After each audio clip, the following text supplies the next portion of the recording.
எம்மாடி மருமோளே, உறக்கம் முழிச்ச உடனே இப்படி வந்து கிடக்குதே, நாலு விளங்குதுக்கா?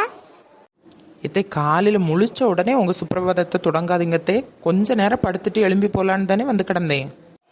வர வர உனக்கு வாய் நீண்டுகிட்டே போகுது, ரொம்ப ஓவரா தான் போயிட்டு இருக்க.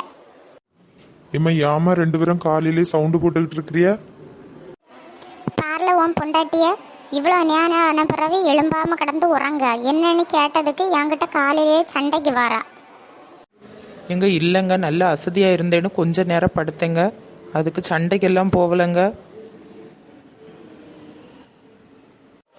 இவ்வளோ நேரம் வாய்க்குள்ளேயே பேசிக்கிட்டு இப்போ எனக்கு மூணை கண்டவுடனே சண்டைக்கு வரல, நான் மாத்தியா பேசிக்கிட்டு இருக்க? எங்க உங்கள் அம்மா இந்த வரத்து வாராவே ஏதாவது பேசுறீங்களா? உங்கள் பாட்டுக்கு நின்று வேடிக்கை பார்க்குதியா? அவ என்னதெல்லாம் சொல்லி என் பிள்ளை இப்படி கல்லூலி கணங்கா நின்றுகிட்டு இருக்கா? மாரிமுத்து என்னல யோசிக்கா சொல்லல. எந்த பக்கம் பேசினாலும் கடைசி என்னதான் அரப்பியாதான் அமைதியாட்டே நின்றுட்டு இருக்கேம்மா.